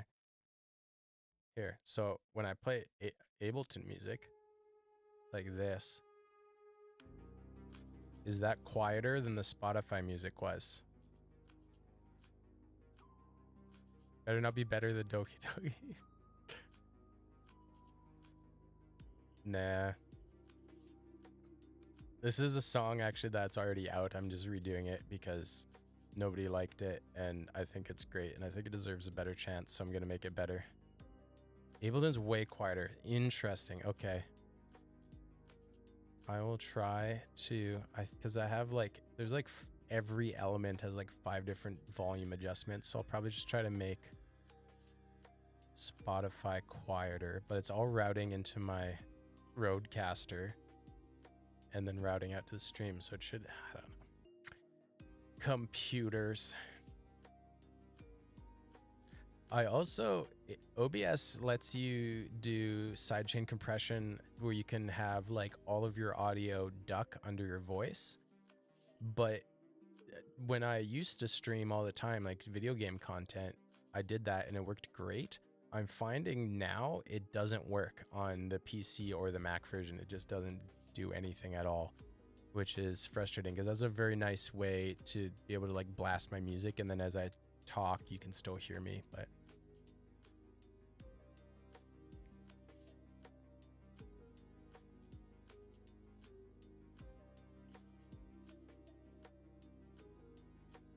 probably wasn't the best situation to judge while I was yapping the whole time, but the song actually sounds like, I don't know how much more this needs, but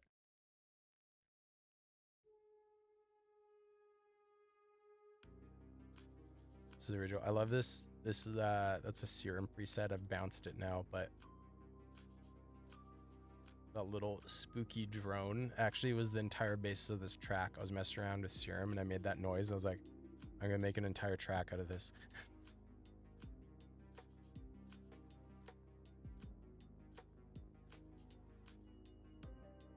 I'm not sold on this bass sound. I don't feel like it doesn't have, yeah, it doesn't have much like sub presence. I wonder if I could just put that in, or if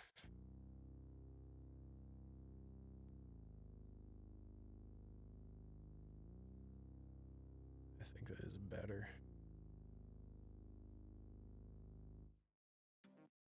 Let's hear, well, let's see how loud it is and hear it in the mix.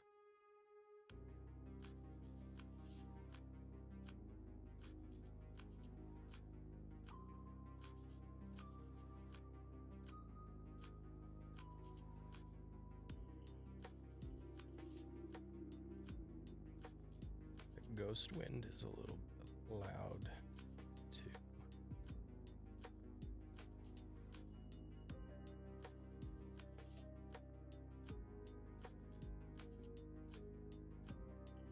Am I filtering my drums here?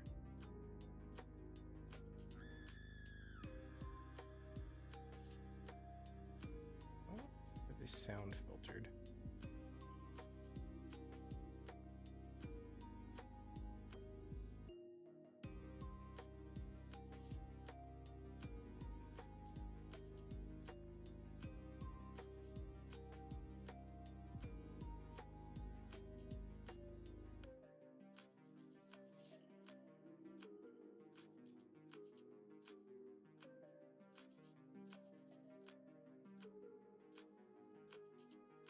this little loop here is sounding, wait, that's, is that where that it is.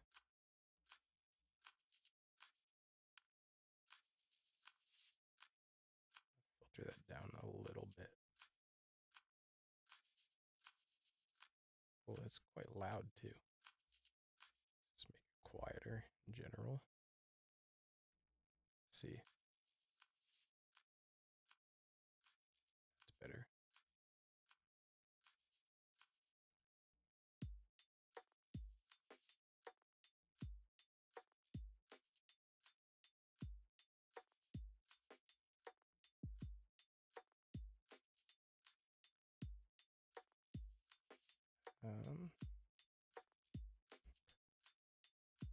This little offbeat snare is a little bit loud too, and a little bit bassy.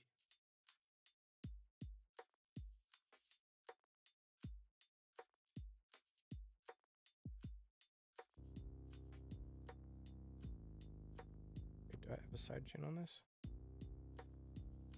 I do not.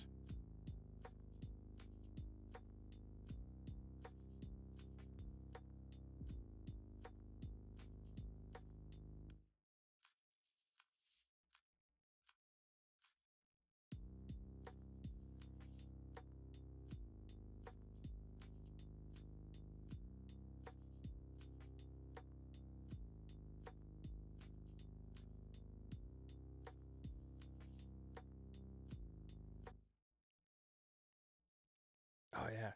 So I bought a new synth recently. This guy. GX80 from Cherry Audio. It's based on the CS80, which is a real synth. And it has elements from the CX something. I don't know. They're all old synths. And I listened to all these audio demos and they sounded so cool. And I love analog emulations. I use like a Juno 106 emulation a lot and stuff. But, you know, a lot of times when I open an interface, it seems overwhelming. People are like, there's so many knobs. I'm like, it all makes sense to me. I know what everything does. I have no idea what's going on here. Like there's like a couple waveforms. There's like a saw one, but like some of them, like I don't know how to tell when they're on. This is also very small. I zoom. There we go. It's like,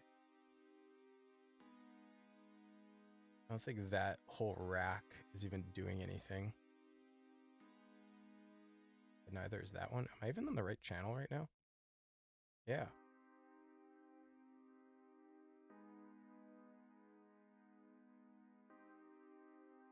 It always makes me really confident in myself when I don't even know where sound is coming from.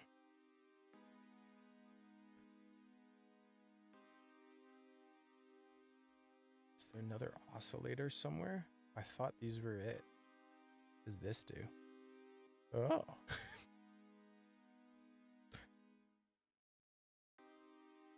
I know these turn my effects on and off. I figured that much out.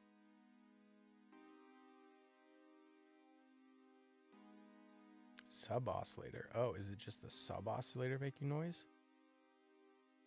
No, because if I change the waveform, I can't hear anything.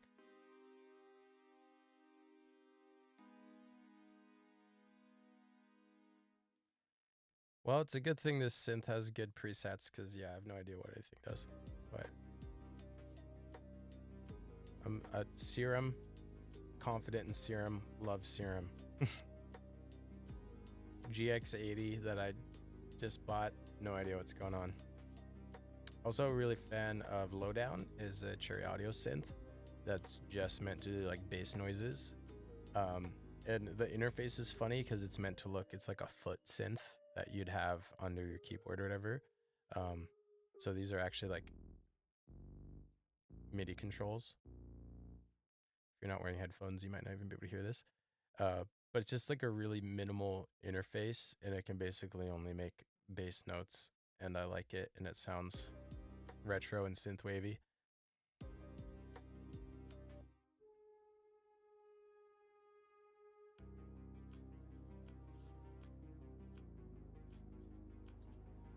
wouldn't mind this being a little bit brighter. Let's see what's going on here.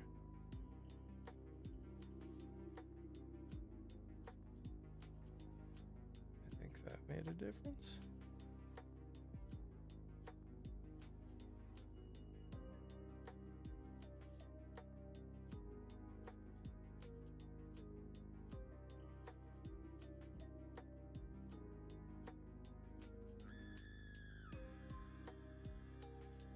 I love a good scream sample.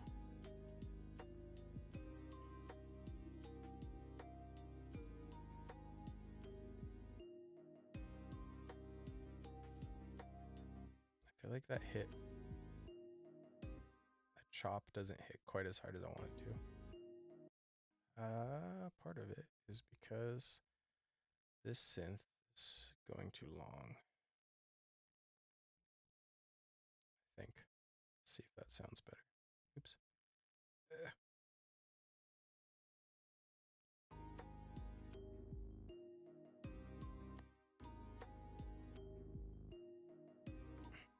The bass also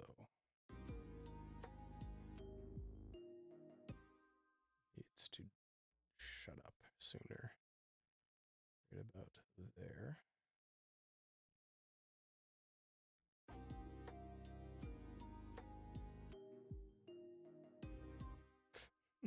There's something's hitting an extra note. Is it just a delay on this? No, it is. Okay, so this is just that section that's been cut out. I just bounced here so I could chops on it, but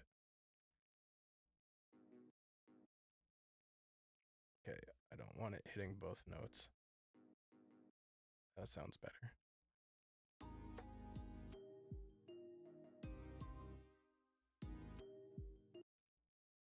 Let's try doing this. Mix up the kick pattern.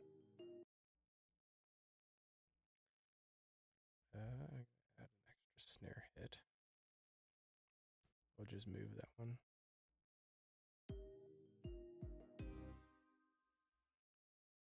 Can I not hear that? Oh, do I have something solo? No. Why can I not hear this at all?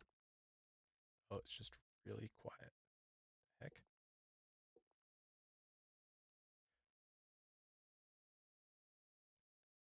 Something is filtering my drums and I can't figure out where it's coming from. Oh, hybrid filter. What are you doing? The heck?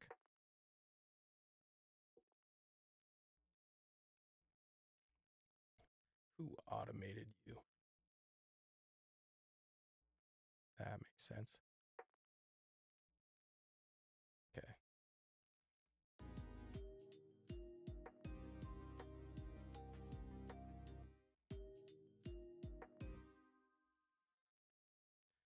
Also just don't love that snare right now.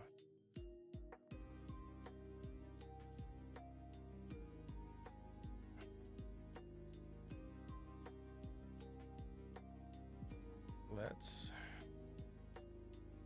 replace it with one of mine. Snare.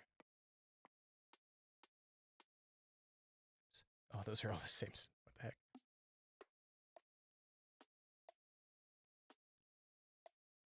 That could work. I want something really sharp and clippy. Clicky.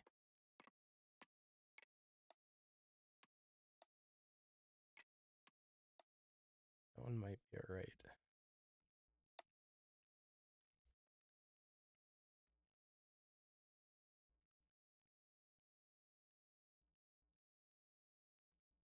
Now I have to figure out what my snare pattern is.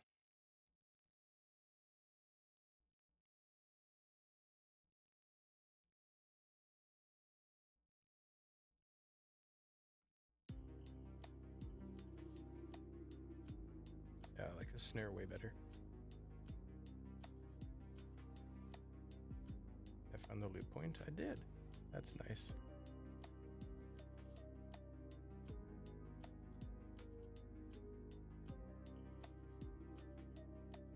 Nope, I didn't that time. Hold on.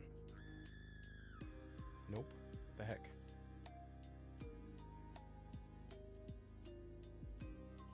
First bar, last bar. That works.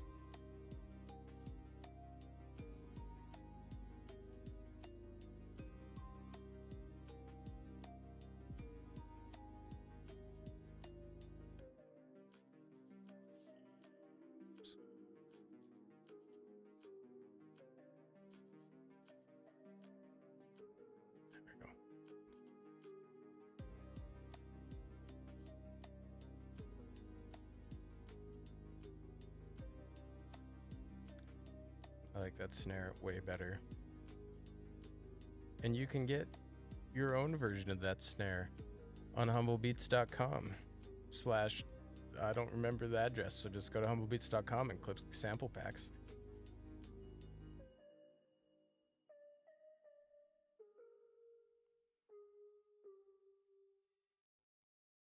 You're a little bit loud.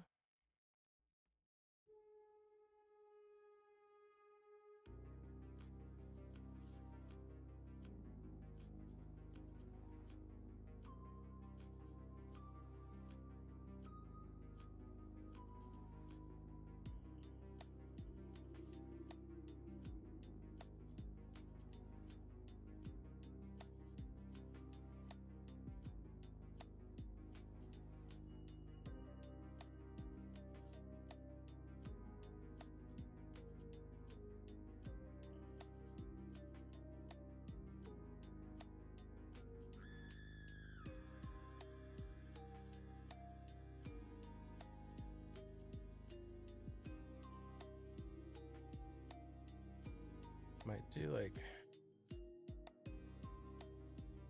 bit of a smiley face EQ on this. Just gotta scoop some mids.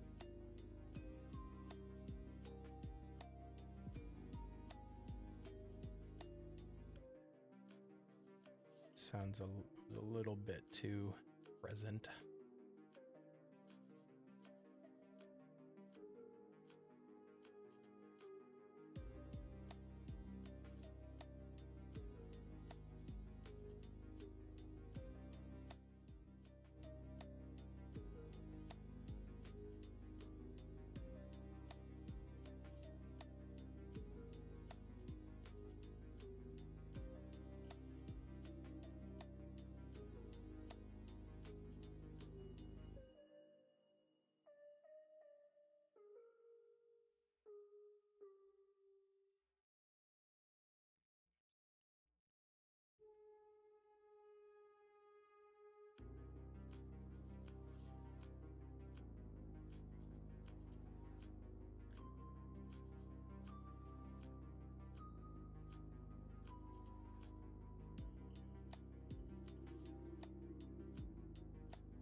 I might make these a little quieter too.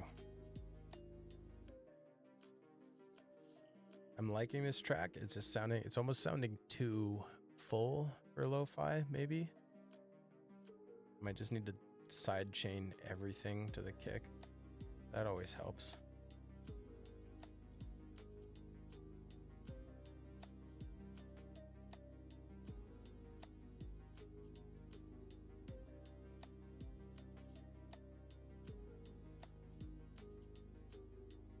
I'm gonna try clipping the kick and see if I can make it a little punchier.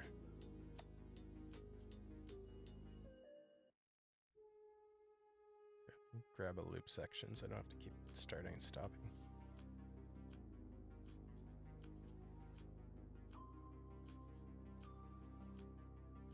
Okay, skip to drums.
I'd say it needs some more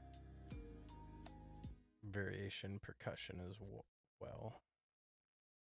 So this section is like a pretty big change, but then the whole loop is just exactly the same.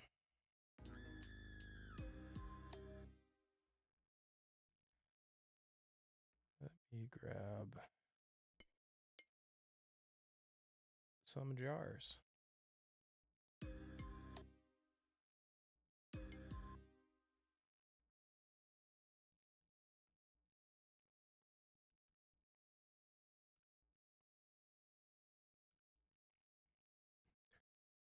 When in doubt, just add offbeat perks. Always makes everything better.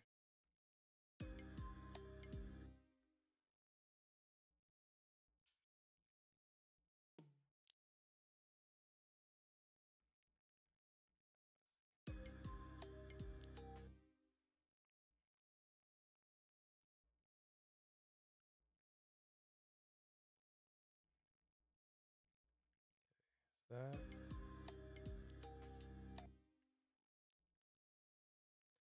I don't think I want to loop it yet. I want it to be a little bit longer.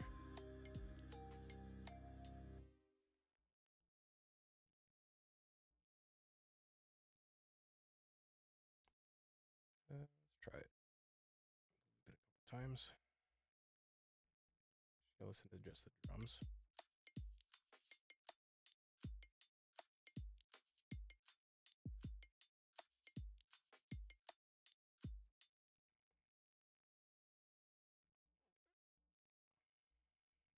Is that? How long is that section?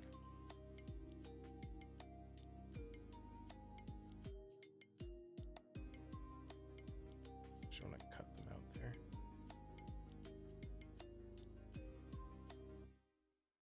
It is longer.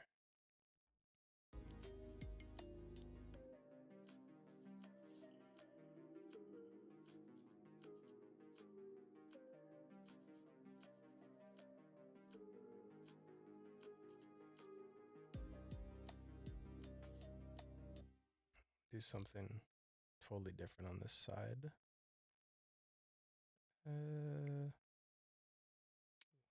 Do like that sound, but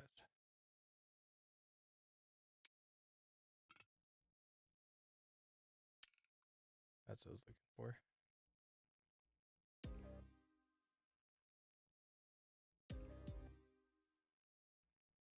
Okay, I need to drop it on its own channel though, because it is quiet.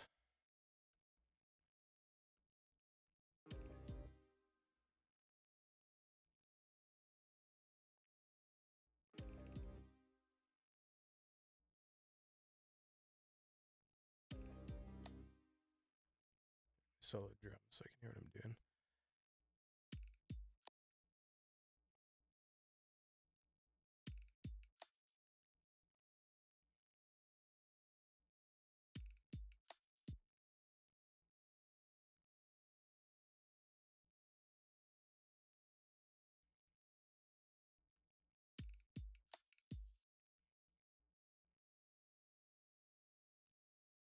Oops.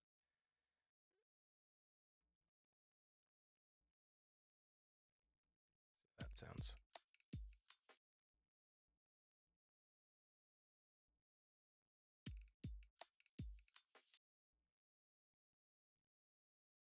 I think I want to make it a 4-bar loop before I.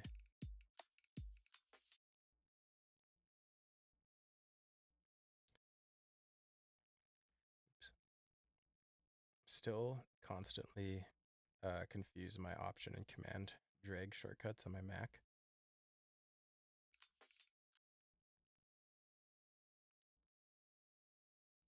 And when you option drag something, it duplicates it. When you command drag, it just moves it, which seems pointless because you can also just not hold command when you drag and it also moves it.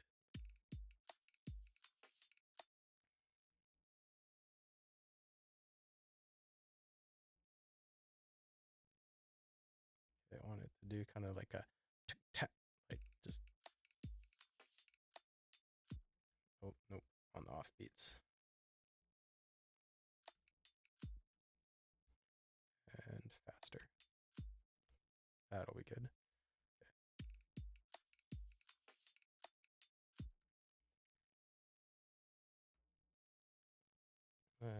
Let's loop that. I think the whole thing should be fine. Now, this sounds pretty quiet. Not bad, but I'm gonna add some highs back in just to let it pierce in the mix, hopefully.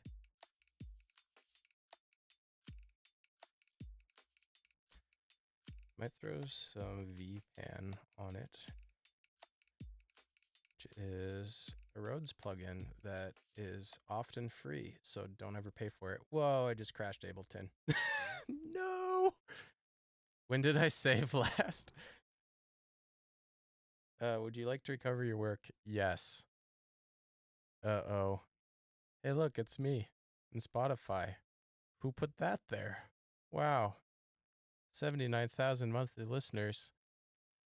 That sounds like someone you should go listen to. I don't want to report a crash right now. Does it still have my loop? It does. Oh, thank you, autosave. Wow. Okay. What did I miss? Oh, it even has all the EQ. What the heck?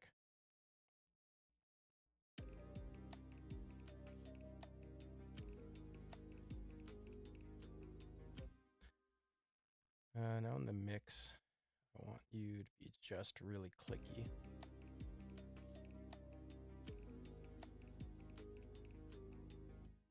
Okay. Now I'm going to save every 3 seconds for the rest of this stream. VPan. Let's try this again and not crash. Oh, I think VPan's just crashing Ableton. It heard me saying that it's usually free and you shouldn't pay for it, and now it's grumpy.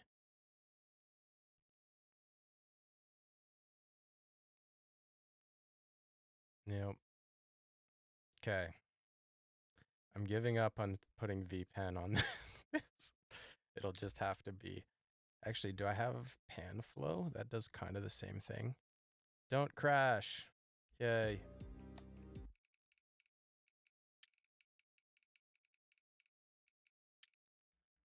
Yeah, I'll just leave it on its default setting. That's kind of cool.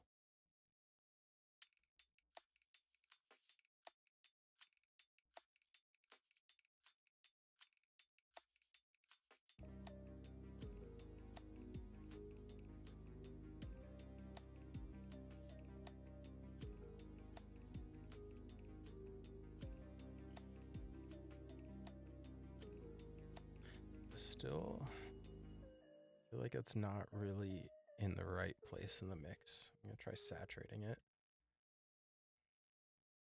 a little bit. Just in the very high frequencies.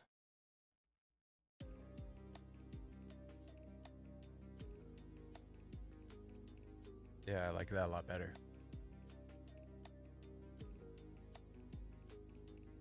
I'm going to let it be a little bit louder.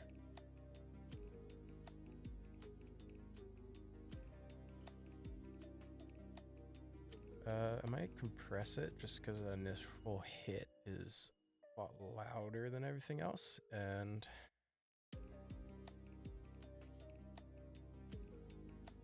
there you go. I'd rather make that quieter and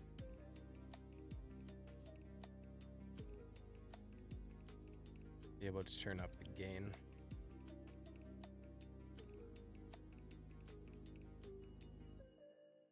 Nice.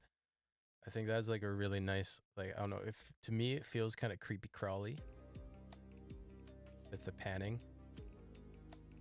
Hopefully you're listening in headphones or stereo where you can tell.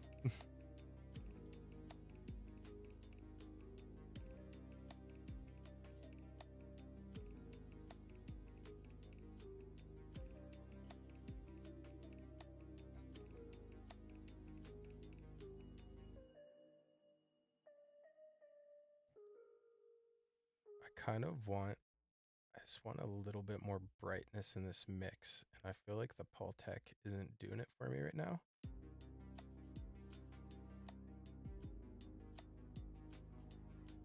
Might try Let's save before I try loading plugins again. I have, is it not installed? There we go. My BX console. Why are there three of them? I don't remember which is which. This one. Okay. So I've used this in the past quite a bit.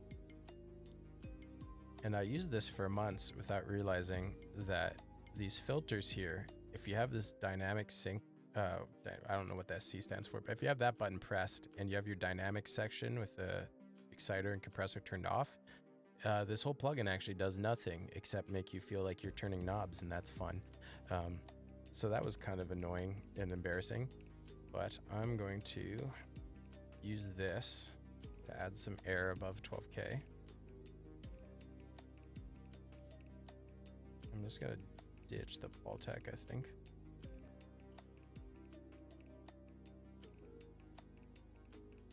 Which somehow made it noticeably quieter. Do I want both?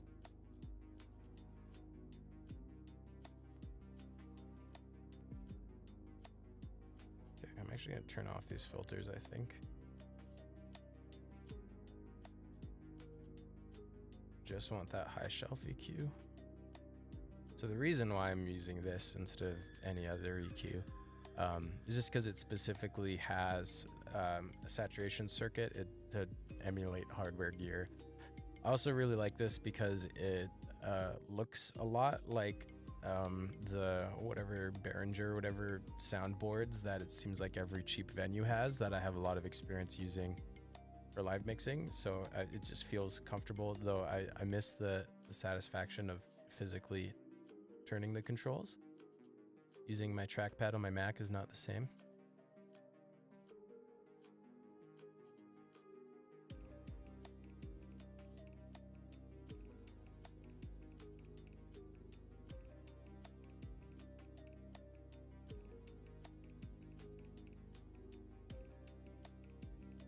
Okay.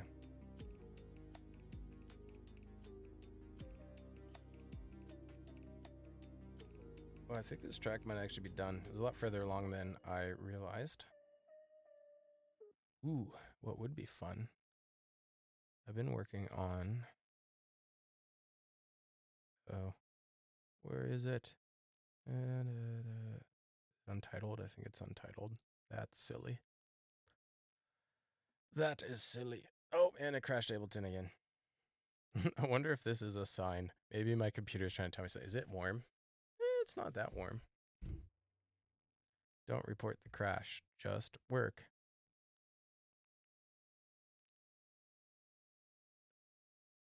Probably has VPN in it, and VPN hates me now. Why won't you load the project? Okay, we're not working on that project. Heck, VPN. Do any of my projects load?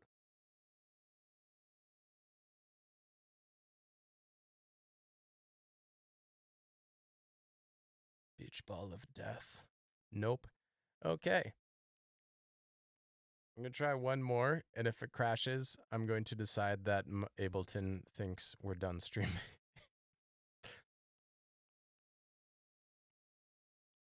Let's try this one.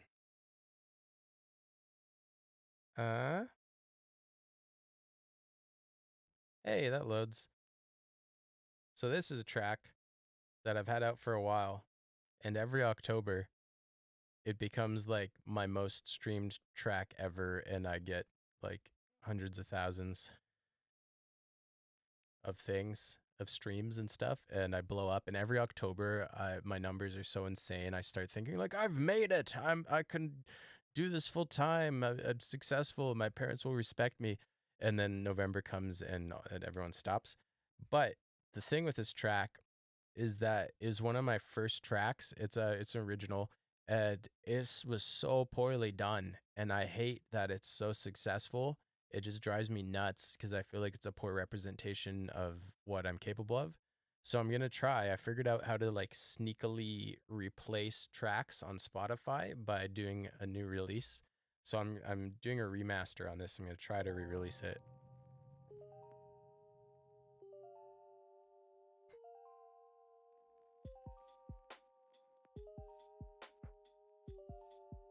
There's a lot of old this kick sample. I don't think I even have. I just have this bounce of it now.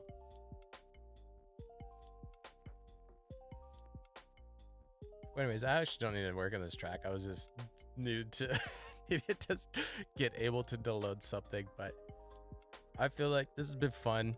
I had a nice chat with Pal Kid. I appreciate whoever else has been sitting here quietly writing up my live stream view numbers. You guys are the real MVPs. That was loud mic handling noise. I'm sorry. Let me switch to look. You can see my whole face and my super limited edition, not at all Lo-Fi Cody t-shirt for sale on. I'm just kidding. Well, it is for sale, but nobody wants it. It's for me. I made it specifically so that I could buy it because I like it, and it matches my microphone. So if you got this shirt, you could also match my microphone. Wouldn't that be great?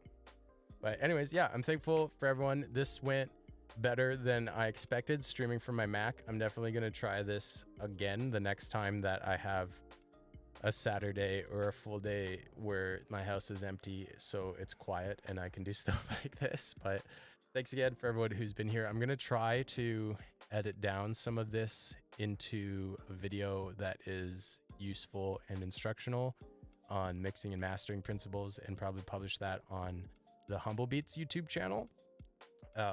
So if you're someone who's like, oh, I wish I had a way to remember some of the stuff he said without watching this whole 14-hour live stream again or whatever we just did, I'm gonna try to make that a thing. But I also was a lot more like chatty and ADHD than I intended, so we'll see how much useful content I can actually get out of it. But yeah, we'll try. I feel like live streaming is the missing piece, you know, in a world. Everyone probably missed my little opener. I had a little write-up about music producers having to become content creators that I was proud of. I found it funny. But anyways, that's the end of that track, which means I need to shut up. Thanks for being here. I'll see you all later.